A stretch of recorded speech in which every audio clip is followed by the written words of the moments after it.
Hai semua, salam sejahtera Malaysia. Selamat datang ke channel Fels Lifestyle. Tuan-tuan dan puan-puan, satu lagi topik panas, satu lagi kejutan besar. Ini dinyatakan oleh salah satu kepimpinan tertinggi UMNO, yaitu Ashraf Wajdi Dusuki. Dr. Ashraf Wajdi Dusuki. Ini berkaitan dengan kepimpinan kerajaan perpaduan hari ini. Tapi sebelum saya sampaikan, satu artikel dari biharian.com yang bertajuk Rakyat Berhak Dapat Kerajaan yang Lebih Baik. Ada satu kenyataan dalam artikel ini menyebut nama Menteri Ekonomi hari ini di dalam Kabinet Kerajaan Perpaduan, Rafizi Ramli. Terdapat banyak penerimaan rakyat berkaitan dengan kepimpinan Menteri Ekonomi tersebut, yaitu Rafizi Ramli. Sudah pasti setiap pemimpin-pemimpin politik, termasuk Perdana Menteri sendiri, Datuk Seri Anwar Ibrahim, ada saja kritikan yang diterima, ada saja teguran, nasihat yang diterima, dan sudah pasti ada saja yang tidak menyukai kepimpinan kerajaan hari ini. Namun kita tidak boleh nafikan bahwa di sebalik kritikan, di sebalik nasihat, di sebalik cakap-cakap itu, memang terdapat ramai juga yang menyukai kepimpinan kerajaan perpaduan. Nah, ramai yang bertanya, bagaimana pula dengan status Rafizi Ramli sebagai Menteri Ekonomi? Adakah beliau menjalankan tugas dengan baik ataupun tidak? Nah, dalam artikel ini, saudara-saudara, Setiausaha Agung UMNO, Datuk Dr. Ashraf Wajdi Dusuki, menegaskan bahwa kelantangan beberapa pemimpin UMNO menegur kerajaan sejak kebelakangan ini adalah hak sebagai seorang rakyat. Beliau berkata, kelantangan yang disuarakan oleh pemimpin-pemimpin itu juga perlu didengari kerajaan perpaduan. Baguslah semua orang lantang.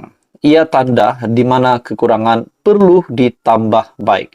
Bagi saya sangat setuju dengan kenyataan Datuk Dr. Ashraf Wajdi Dusuki ini, di mana baguslah semua orang lantang. Ia menjadi tanda di mana kekurangan perlu ditambah baik. Saya juga berharap semua rakyat kena lantang bersuara kerana ia adalah hak rakyat untuk mendapat kerajaan yang lebih baik. Veteran UMNO sebelum ini, Tan Sri Shahrir Samad, mengkritik kerajaan perpaduan yang didakwanya tidak cekap dalam pengendalian urus tadbir negara. Beliau berkata, ketika menjadi pembangkang, ada parti yang sering mempertikaikan kerajaan. Tetapi apabila sudah menjadi kerajaan, tidak membuat kerja dengan baik. Bertahun sebagai pembangkang, asyik menyalahkan dasar dan strategi kerajaan. Tapi bila sudah jadi kerajaan, tidak pula tahu buat yang betul. Katanya, yang turut memuat naik parodi memaparkan berita mengenai Menteri Ekonomi Rafizi Ramli. Bertahun sebagai pembangkang, asyik menyalahkan dasar dan strategi kerajaan. Tapi, bila sudah jadi kerajaan, tidak pula tahu buat yang betul, sinisnya menerusi hantaran di Facebook pada Rabu. Menurut Anda, tuan-tuan dan puan, apa komen Anda berkaitan dengan kenyataan dari Tan Sri Shahrir Samad melalui Facebook-nya tersebut?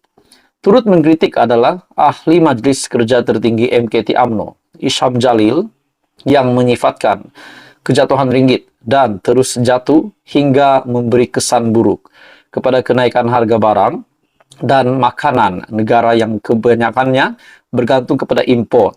Rafizi kata kerajaan tidak bincang lagi tentang sama ada kerajaan akan campur tangan untuk mempertahankan ringgit. Dia kata kita bukan ada banyak reserve pun untuk mempertahankan ringgit.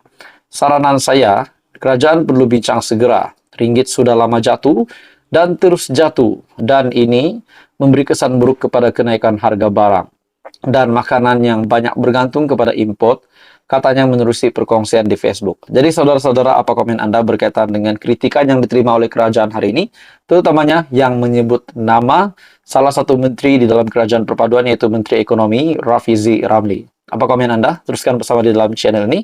Untuk info yang seterusnya, jangan lupa tekan butang like, share, dan subscribe. Halo semua, salam sejahtera Malaysia. Selamat datang ke channel Fels Lifestyle. Saudara-saudara, tuan-tuan dan puan-puan, kemana hala tuju sebenarnya Khairi Jamaluddin yang sepatutnya?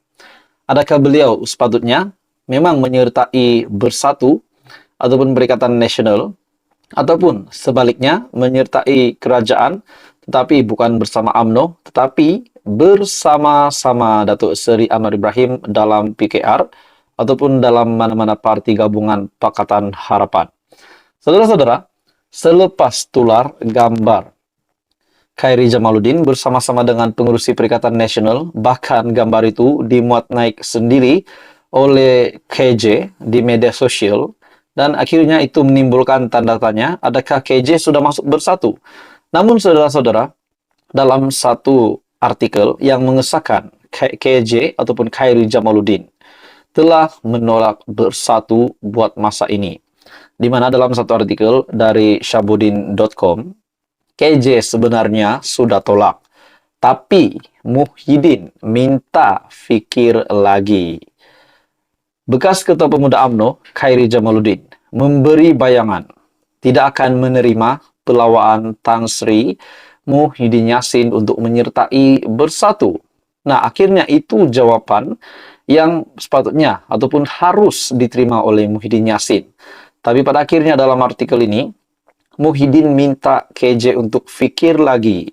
Bercakap ketika podcast Keluar Sekejap, bekas Menteri Kesehatan itu mengakui Muhyiddin yang juga Presiden Bersatu meminta beliau untuk berfikir lebih lanjut sejurus menyuarakan pandangannya mengenai tawaran dikemukakan.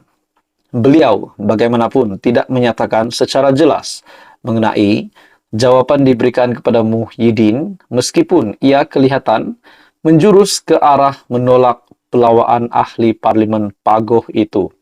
Adakah dengan penolakan ataupun tawaran Bersatu, tawaran Muhyiddin untuk menyertainya yang telah ditolak KJ, adakah itu menjadi petanda juga bahwa Khairy Jamaluddin akan menyertai mana-mana parti dalam kerajaan bersama-sama dengan Datuk Seri Anwar Ibrahim? Nah, itu menjadi tanda tanya lagi. Dalam artikel ini, saya pikir lagi, pelawaan dibuat Muhyiddin, saya pun sudah bersetuju untuk berpikir lagi, dan saya pun minta beliau beri sedikit masa. Bagi saya, ada jawaban muktamad mengenai pelawaan itu. Sudah ada, tetapi Muhyiddin minta supaya fikir lagi. Dewan Undangan Negeri DUN pun belum dibubarkan, jadi ada sedikit masa lagi untuk apa-apa berlaku. Bagi saya, ada kata putus, tetapi apabila pemimpin yang saya sanjungi minta saya fikirkan lagi, kita fikirkan lagi lah. Katanya yang juga bekas Menteri Belia dan Sukan. Adakah dengan ini jawaban KJ adalah menyertai PKR ataupun menyertai kerajaan? Nah, disebabkan dalam pendedahan KJ ini bahwa apabila pemimpin yang saya sanjungi minta saya fikirkan lagi, kita fikirkan lagi lah. Adakah KJ memang benar-benar sudah menolak Muhyiddin Yassin dan menerima mana-mana parti dalam kerajaan? Persoalannya yang timbul, adakah beliau akan menyertai PKR? Menjadi tanda tanya. Sumber PN yang memaklumkan KJ tidak akan menyertai mana-mana parti politik, termasuk Bersatu, maupun menubuhkan parti baru dalam waktu terdekat.